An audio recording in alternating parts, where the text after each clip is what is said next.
알베르게 원 페이지 23페이지. 파리 샤를 드롤 공항에서 생장 피에드 포르까지.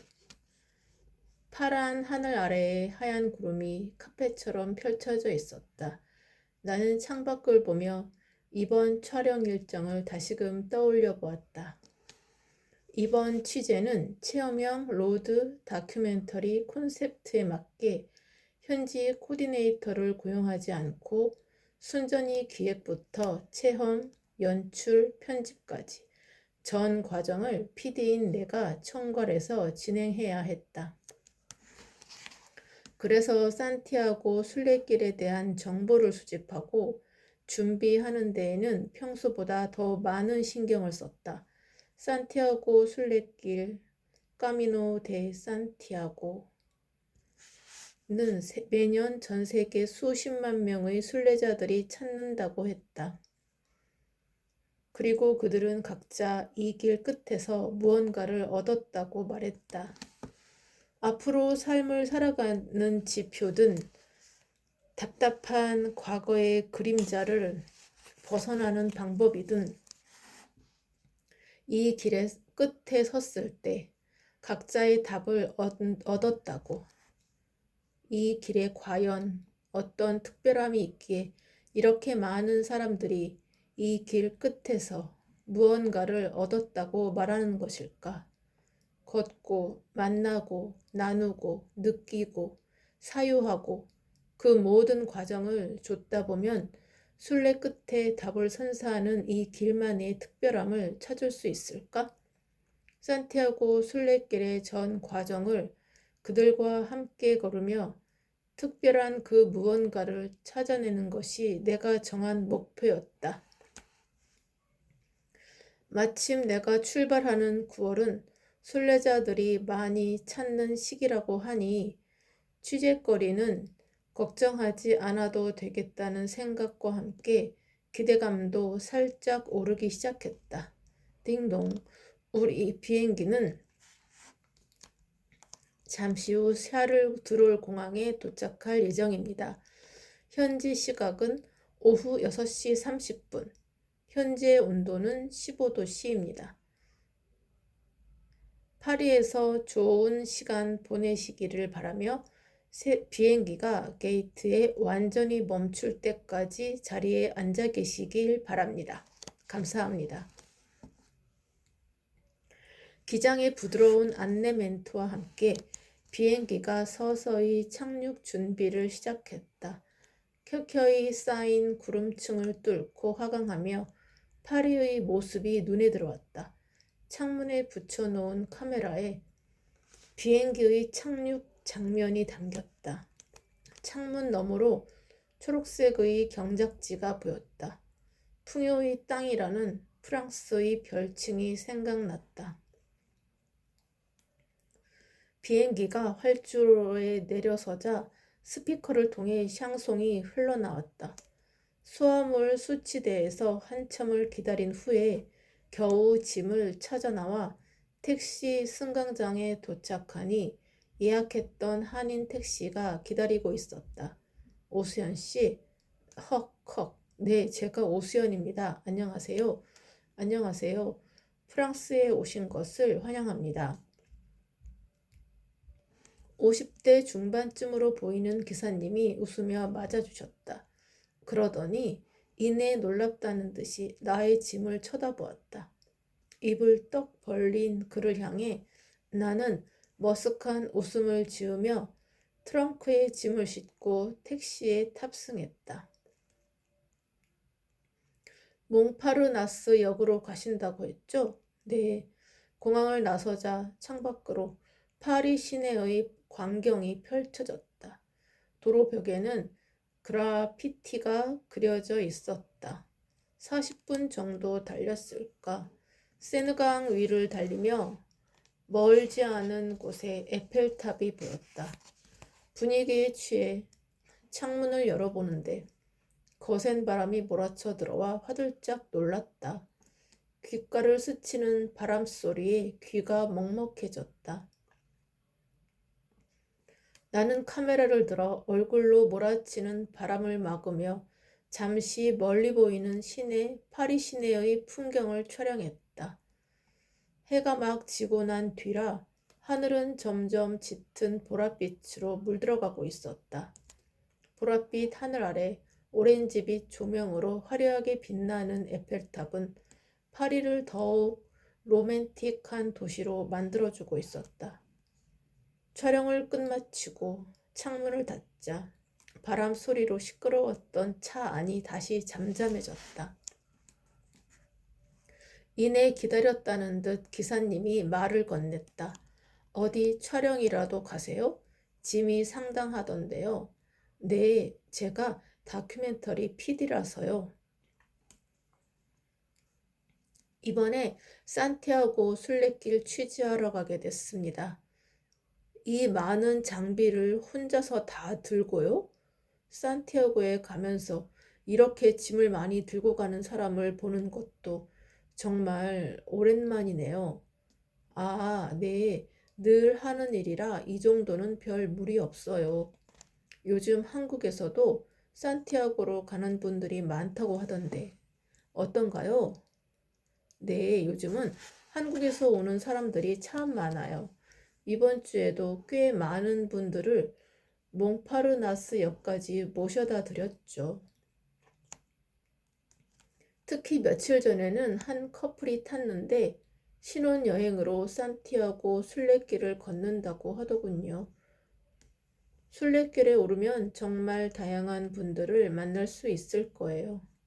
기사님이 순례길 취재에 관심을 보이자 이때다 싶어 이것저것 물어보았다. 기사님이 보시기에 일반적인 여행을 오는 사람들과 산티아고 순례길을 오는 사람들 사이에는 어떤 차이점이 있던가요? 글쎄요, 이건 내 개인적인 생각인데 아무래도 산티아고 순례길을 오는 사람들은 한 달 이상 걷는다는 목표가 있어서 그런지 평범한 직장인은 별로 없었던 것 같아요. 휴직했거나 퇴사해서 다른 일을 준비 중이거나 아니면 학생이나 은퇴하신 분들이 많더군요. 지금껏 살아왔던 삶을 되돌아보고 제2의 인생을 준비하는 터닝 포인트로 순례길을 많이 찾는 것 같더군요. 반면에 유럽으로 여행을 오는 사람들은 길어봐야 일주일에서 열흘 정도 짧게 주요 장소만 훑고 가기도 해요. 그런 경우엔 공항 픽업에서 현지 명소 이동까지 제 수입으로 이어지긴 하지만 쉬러 왔다면서 쫓기듯이 여행하는 걸 보면 좀 안쓰럽기도 해요. 한인 택시기사와 이런저런 이야기를 나누다 보니 금세 호텔에 도착했다. 체크인을 하고 방으로 들어와 카메라를 비롯한 장비를 충전시켰다. 오늘 밤 필요한 옷을 배낭에서 꺼내는데 페이스북 알림이 울렸다. 누구지? 김 부장이었다.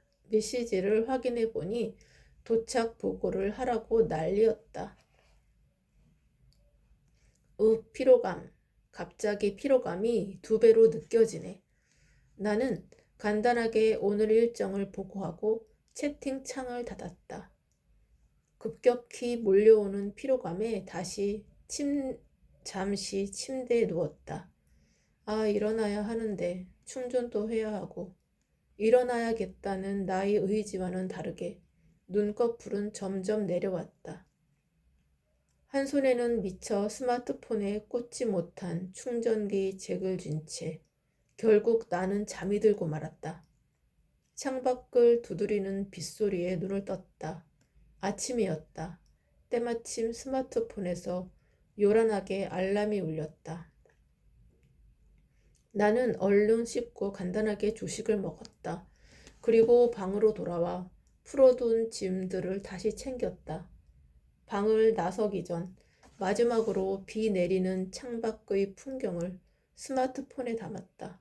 그때 액정 위로 알림이 떴다. 배터리 15% 미만 남음. 뭐야. 오늘부터는 정말 긴 여정인데 시작부터 이렇게 허술하다니. 보조 배터리가 어디 있더라? 나는 가방 속을 뒤져서 보조 배터리를 꺼내어 얼른 스마트폰 충전을 시작했다. 호텔을 나서니 밖에는 비가 내렸다. 카메라 장비를 어깨에 메고 손에 쥔 스마트폰도 보조 배터리에 꽂은 채 다니려니 여간 불편한 게 아니었다. 다시 가방에서 우비를 꺼낼 여유도 없이 추적추적 내리는 비를 그대로 맞으며 몽파르나스 역에 도착했다. 역 앞에는 크고 작은 배낭을 맨 사람들이 보였다.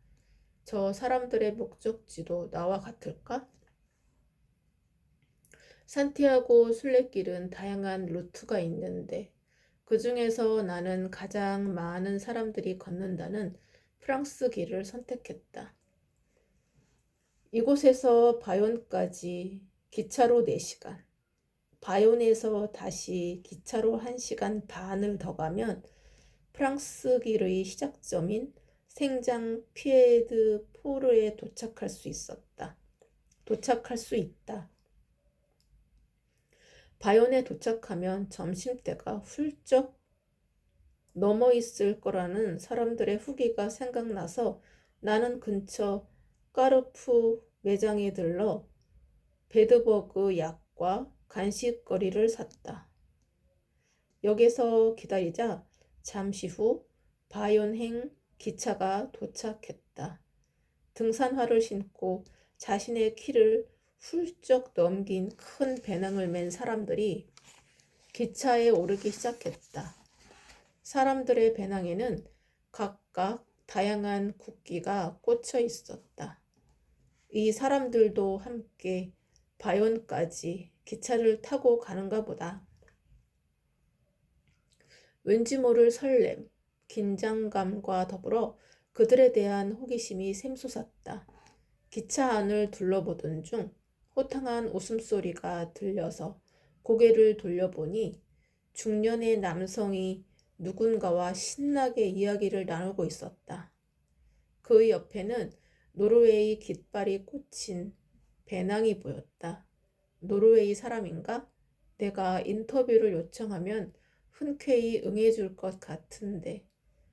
간단한 인터뷰를 요청하기 위해 그의 일행이 있는 곳으로 움직였다. 봉주르. 저는 한국에서 순례길 다큐멘터리를 촬영하러 온 PD 오수연이라고 합니다. 배낭이 인상적이네요. 잠시 인터뷰할 수 있을까요? 다행히 그는 흔쾌히 내 인터뷰 요청을 승낙해 주었다. 그럼 물론이죠. 뭐가 궁금하신가요? 하하, 먼저 간단한 자기소개를 부탁드릴게요. 나는 노르웨이에서 온 에드가예요. 산 타는 걸 좋아하죠. 순례길은 이번이 3번째예요. 네, 그러시군요. 에드가는 순례길을 찾는 이유가 무엇인가요? 순례길은 별의 길이라고도 하죠. 나도 그 별을 찾기 위해서 가는 거랍니다. 아직 그 별을 찾지 못했거든요, 그래서 다시 이 길을 찾은 거고요. 별이요? 무슨 별을? 인생을 다 걸고 할 수 있는 어떤 의미 같은 것. 쉽게 말하면 삶의 목적이라고나 할까요? 내 인생을 빛나게 해줄 무언가가 내가 찾는 별이에요. 아직 찾지는 못했지만 어딘가에 있을 것만 같거든요. 수연, 당신은 가슴을 뜨겁게 해주는 무언가가 있나요? 가슴을 뜨겁게요? 그가 웃으며 말을 이었다. 아, 젊은 사람이니까 아직 잘 모를 수도 있겠죠. 하지만 언젠가 가슴을 뜨겁게 해줄 무언가가 없으면 더는 앞으로 나아갈 수 없을 때가 올 거예요. 당신도 이번에 순례길을 간다고 하니까 걸으면서 당신의 별을 찾아봐요. 나만의 별이라고? 나는 갑자기 별을 찾아보라는 그의 말에 어떻게 대답해야 할지 몰랐다.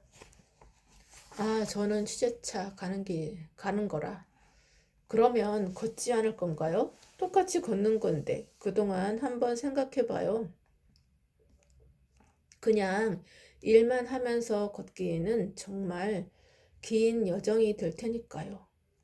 벌써 세 번째 순례길이라는 숙련된 경험자의 말을 들으니 저절로 고개가 끄덕여졌다. 아, 네. 감사합니다. 나는 얼떨결에 인사를 하고는 에드가와의 인터뷰를 마쳤다. 옆에 있던 두 사람도 인터뷰를 요청하려고 하였으나 어색하다며 손사래를 쳤다. 에드가와 이야기를 나누고 있어 일행인 줄 알았는데 알고 보니 이들도 바이온행 기차를 기다리면서 만난 사람들이었다. 만난 지 얼마 되지 않았는데 이렇게 일행처럼 보이다니 이들의 친화력이 좀 신기하기도 했다. 좌석으로 돌아와 잠시 쉬기 위해 귀에 이어폰을 꽂고는 조용히 눈을 감았다. 나는 주변의 소리를 차단하기 위해 이어폰을 귀에 꽂는 습관이 있었다. 머릿속에는 조금 전 에드가의 질문이 계속 맴돌았다. 가슴이 뜨거워지는 무언가라. 옛날에는 있었던 것도 같은데 잊고 산 지가 오래돼서 그런가? 고등학생 시절 친구와 영화에 대해 열띠게 토론했던 순간들이 잠깐 뇌리를 스쳐 지나갔다. 유리창에는 빗줄기가 계속해서 사선으로 그림을 그리고 있었다. 나는 그 사이로 어렴풋이 보이는 풍경을 바라보았다. 나에게 이런 시간이 주어지다니. 한국에 돌아온 지 벌써 10년이 넘어가는데 이렇게 혼자만의 시간이 주어진 것은 처음이었다. 미국 생활을 접고 한국으로 돌아온 이후 나는 일에만 몰두하면서 하루하루를 살았다. 정말 번아웃 직전이었다. 그럴 때 이 프로그램의 제작 기회가 온 것이었다. 물론 출장이라고는 하지만 체험형 로드 다큐멘터리이다 보니 내가 이 시간을 의미 있게 잘 보내는 것이 프로그램의 완성도를 높이는 데 매우 도움이 될 것이라고 생각했다. 이런저런 생각에 빠져 있는 동안 어느새 기차는 바이온에 도착했다. 생장까지는 기차를 한 번 더 갈아타야 했다. 대합실 창문 밖을 보니 그 사이 비는 그치고 구름 낀 하늘이 얼굴을 내밀고 있었다. 내일 출발할 땐 비가 안 오면 좋겠다. 벤치에 앉아 생장행 기차를 기다리고 있는데 옆에서 20대 초반처럼 보이는 여자 2명이 촬영 장비를 든 내가 신기했는지 호기심 어린 눈빛으로 나를 쳐다보고 있었다. 그들의 배낭에는 캐나다 깃발이 꽂혀 있었다. 학생들인가? 많이 어려 보이는데 내가 먼저 인사를 건넸다. 안녕? 안녕하세요.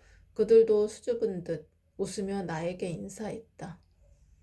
곧 생장행 기차가 도착합니다. 안내방송이 들리자 나는 벌떡 일어나 짐을 챙겨서 환승 플랫폼으로 이동했다. 곧이어 생장행 기차가 도착해 문이 열리자 기다리던 사람들과 함께 기차에 올랐다. 바이온에서 생장으로 향하는 기차는 조금 작았지만 최신형이었다. 한국말이 여기저기에서 들리는 것으로 보아 한국인들도 여럿 있는 것 같았다. 그때 말없이 혼자 창밖을 바라보고 있는 한 중년 남성이 눈에 들어왔다. 저 사람은 무슨 생각을 하고 있을까? 순례길에서 다시 만나게 된다면 취재를 한번 해보고 싶었다. 기차 안의 사람들을 잠시 둘러본 후 자리에 앉았다. 나도 잠시 쉬어갈 겸 창문 밖의 풍경을 바라보며 멍하니 있었다. 김 부장이 나한테 너무 기대를 거는 건 아니겠지? 나도 처음 가는 길인데. 취재차 가는 것이긴 하지만 이렇게 기차 밖 풍경을 보니 잠시라도 여행하는 기분이 들었다. 이 기차에 있는 사람들은 휴가를 내고 온 걸까? 생장에 가까워져서인지 순례길에 가려는 듯한 사람들이 더 많이 보였다. 생장역에 내리니 파란 하늘 아래 멀리 초록빛 구름을 배경으로 붉은색 지붕이 가득했다. 주변을 둘러보니 역 앞에 순례자 사무소를 찾아가는 길을 표시해 놓은 포스터가 보였다. 그때 거대한 배낭을 메고 등산 스틱을 들고서 한 방향으로 움직이는 무리가 보였다. 나는 인터뷰를 하기 위해 사람들 사이에서 조금 어려 보이는 갈색머리 남자에게 다가갔다. 안녕하세요. 아, 네, 안녕하세요. 청년은 어색한 듯 웃으며 인사를 건넸다. 저는 한국에서 PD를 하고 있는데 순례길 다큐멘터리를 찍으러 왔어요. 괜찮으시면 사무소까지 가는 동안 잠시 인터뷰 괜찮을까요? 네. 나는 청년과 함께 걸으며 카메라를 꺼내 들었다. 카메라를 마주한 청년은 약간 긴장한 듯 했다. 나는 웃으며 청년을 안심시켰다. 괜찮아요. 내가 찍는 거랑 남이 찍어주는 거랑 느낌이 다르기는 한데 그냥 사무소까지 가는 길에 동행이 하나 더 늘었다고 생각하면 좀 괜찮을 거예요. 눈이 하나 더 생겼으니까요. 하하, 동행이요? 재미있네요. 그럼 인터뷰 시작할게요. 먼저 간단한 자기소개를 부탁합니다. 그렇게 생장역에서 순례자 사무소까지 가는 동안 나와 청년의 인터뷰가 시작되었다. 청년은 캐나다에서 온 21살의 에런이었다. 그는 10대 시절 마약에 빠졌는데 어머니와 주변인의 도움으로 길고 힘든 시간을 보낸 끝에 마약에서 벗어날 수 있었다고 했다. 하지만 일상에서 활력을 찾을 수 없었고 무엇을 해도 무기력하던 중 어머니의 제안으로 순례길에 오르게 되었다고 했다. 심상치 않은 이력의 순례자를 만나고 보니 이 길이 이전에 가본 올레길과 다를 것 같다는 생각이 들었다. 도로 양쪽으로 하얀 벽에 붉은색 지붕이 덮인 3층 건물이 줄지어 서 있었다.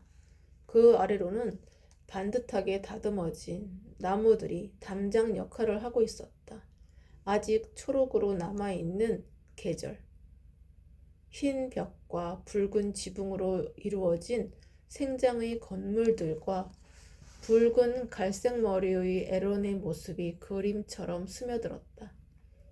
도로 양쪽으로 노랗게 그어진 주차 라인에는 작고 아담한 차들이 가지런히 주차되어 있었는데 중대형 이상의 세단이나 SUV가 많은 한국과는 다른 분위기였다.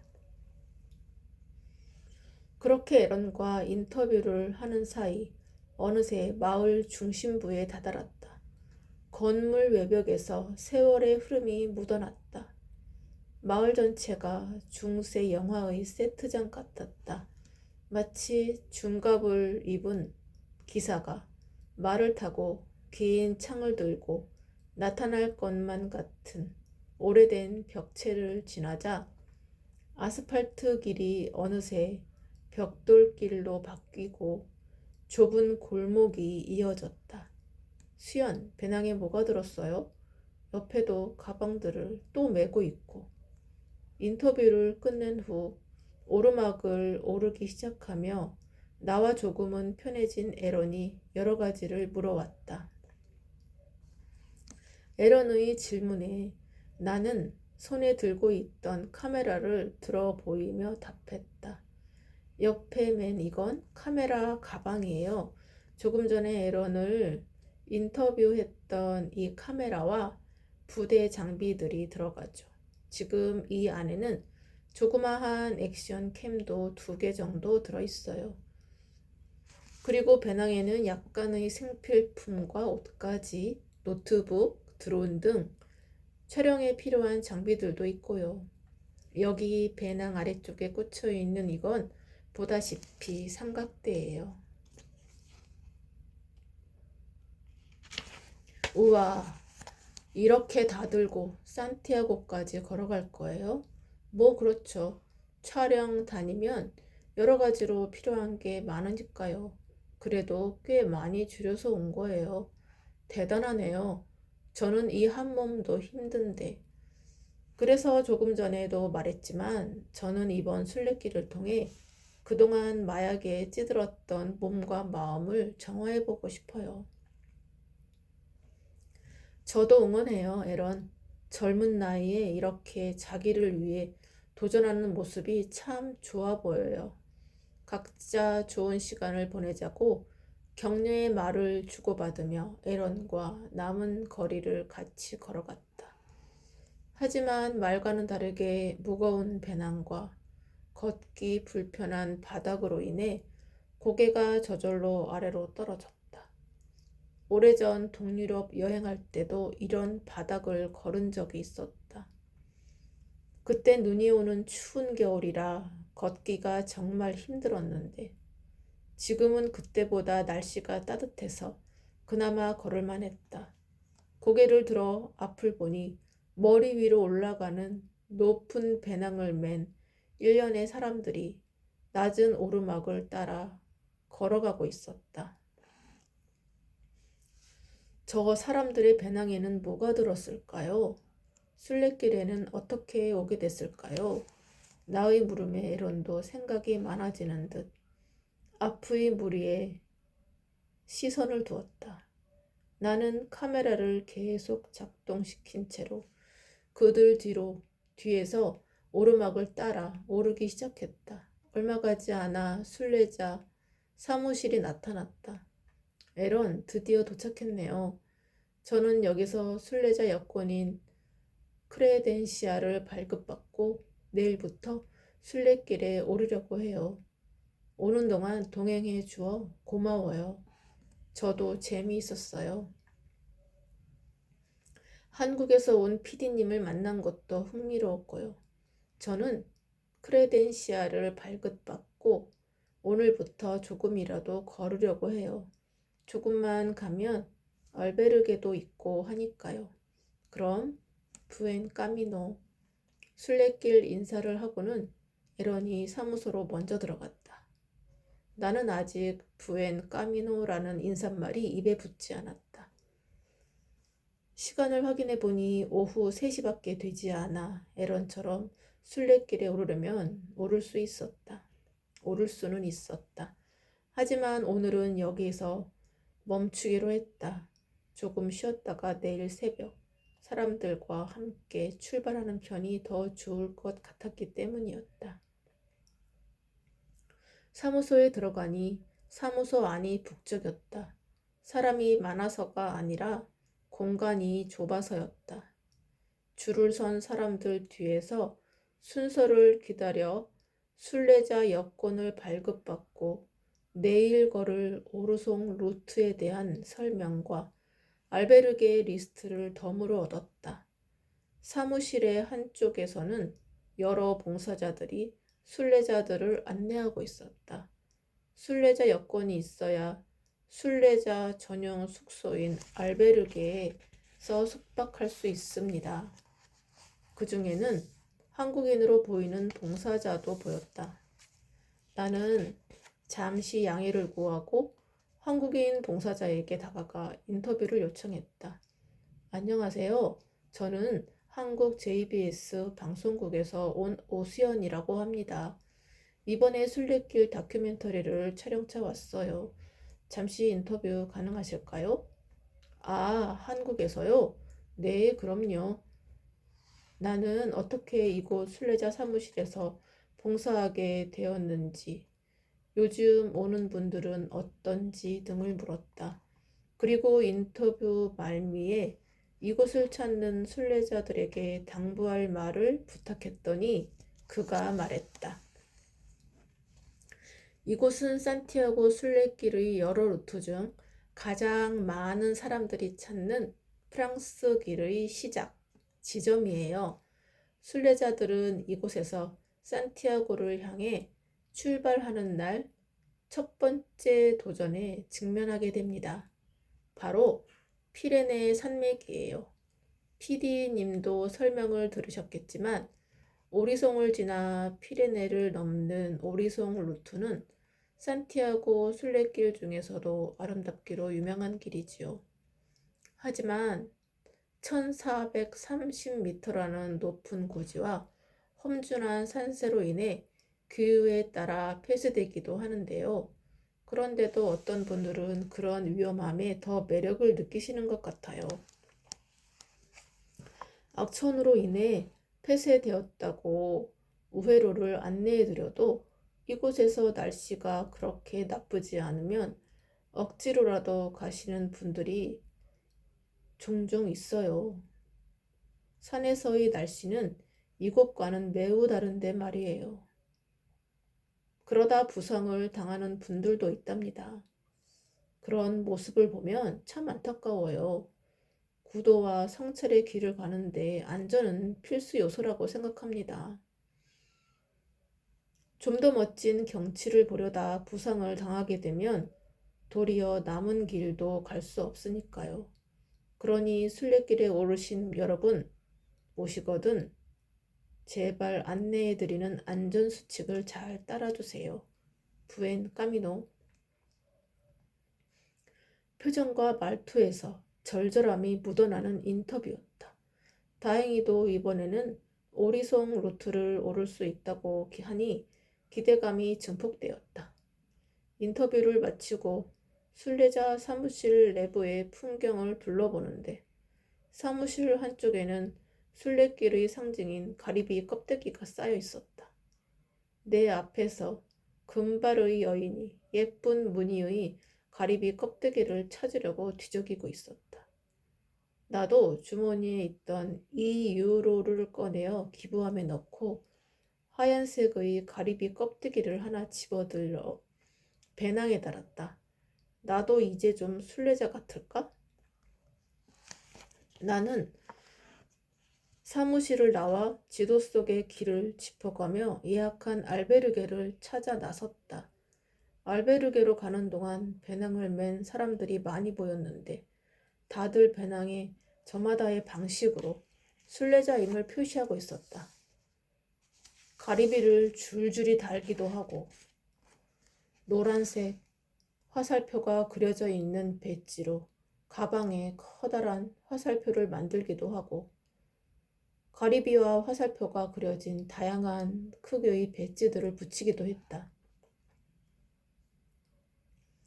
처음에는 사람들의 무거운 배낭만 보였는데 내 가방에도 가리비를 달고 나니 이런 것들이 눈에 들어오기 시작했다. 순례자 사무실과 멀지 않은 곳에 알베르게가 있었다. 알베르게는 붉은색 벽돌로 이어진 2층 건물이었다. 건물 벽에는 가리비 모양의 간판이 달려 있었다. 예약할 때 보았던 사진과 동일한 건물이었다. 어디든 가리비나 화살표가 없는 곳이 없네. 앞으로 얼마나 많은 가리비와 화살표를 보게 될까?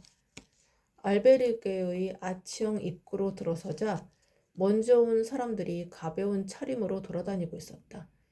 데스크로 가니 연세가 지긋하고 풍채가 좋은 남성이 미소를 띠며 나를 반겼다. 그는 프랑스어 앙센트가 짙은 영어로 알베르게의 시설과 조식에 관해 설명해 주었다. 나는 감사 인사를 하고 세요가 찍힌 순례자 여권을 받아들었다. 주위를 둘러보니 반질반질 윤이 나는 원목 테이블이 보였고 그 위로 시골 마을의 모습을 담은 액자들이 한쪽 벽면을 가득 채우고 있었다. 2층 방으로 들어서자 4인 1실 2층 침대가 보였다. 마치 기숙사에 온 것 같은 기분이었다. 부엔 까미노 올라. 수줍게 인사를 건네는 나를 향해 짐을 정리하고 있던 붉은 곱슬머리 여인이 반갑게 맞아주었다. 어? 이럴 때는 부엔 까미노라고 안 하고 올라라고 인사하는 건가? 나는 그녀의 밝은 미소에 눈웃음으로 화답했다. 제가 이 침대를 써도 되죠? 나는 비어있는 침대로 가서 배낭을 내려놓으며 물었다. 물론이죠. 아직 우리 둘밖에 없는걸요? 그런데 짐이 엄청 많네요. 붉은 머리의 여자는 묵직한 배낭과 카메라 가방들을 하나 둘 내려놓는 나를 보며 물어왔다. 아, 촬영해야 해서 이것저것 챙길 것이 참 많네요. 저는 수연, 한국에서 왔어요. 그쪽은요? 저는 캐나다에서 온 모니카라고 해요. 촬영이라니 정말 멋지네요. 그때 간편한 차림의 젊은 여자가 방으로 들어왔다. 하이, 모니카가 먼저 인사를 건넸다. 나는 모니카, 캐나다에서 왔어요. 여기는 한국에서 온 수연이에요.